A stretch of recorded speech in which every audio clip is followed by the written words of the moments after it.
L'anarchie en Haïti. Le Conseil de sécurité des Nations Unies a donné hier soir son feu vert à une force internationale. De quoi aider la police haïtienne qui est complètement dépassée par les gangs. Oui, alors on dit que la police est dépassée pour ne pas avouer que la police est l'un des 200 gangs qui terrorisent Port-au-Prince. Elle est vénale, brutale, impuissante et c'est à peu près tout ce qui reste d'État en Haïti. Il n'y a plus de président, il a été massacré en 2021. Il n'y a plus de parlement ni de Sénat, la dernière élection remonte à trop longtemps.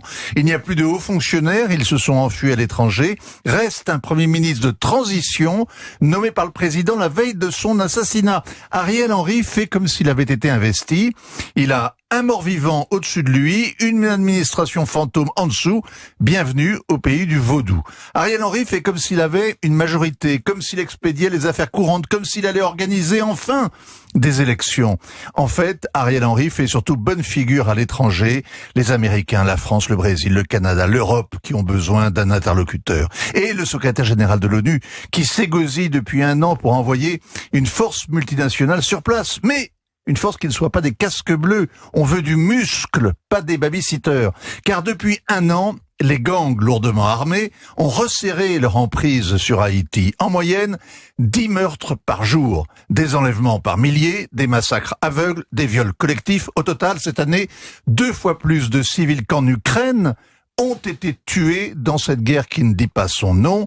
La descente aux enfers, c'est sans fin.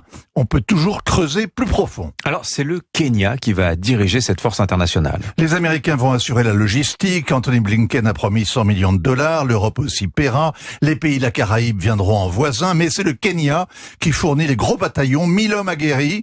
Les Kenyans ont l'expérience d'un État failli. Ils sont intervenus en Somalie. Au départ, ils promettaient de sécuriser les routes et les bâtiments publics. Ils envisagent désormais d'éradiquer les gangs, d'aider à reconstruire les infrastructures vitales et à mettre en place un gouvernement démocratique, stable, encore un peu, et ils prétendront relancer le tourisme. Bref, si vous avez aimé la chasse aux djihadistes au Sahel, vous allez adorer la chasse aux bandits en Haïti. Le même combat sans fin et le même risque d'apparaître in fine comme une troupe d'occupation accueillie en sauveur et demain jugée responsable du chaos qui perdure. Les interventions étrangères ont toujours mal tourné en Haïti. Les Kenyans ont quand même un atout de poids, leur peau.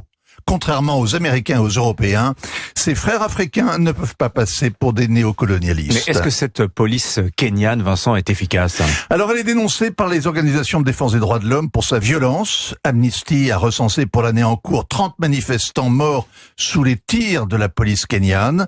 Son chef nie ces accusations. Il prétend même que ce sont les politiciens de l'opposition qui ont récupéré des corps à la morgue pour les mettre en scène et discréditer la police. Voilà un homme qui sera à sa place à Port-au-Prince, capitale de la paranoïa, la seule ville où personne n'est surpris de croiser dans la rue un voisin enterré la veille.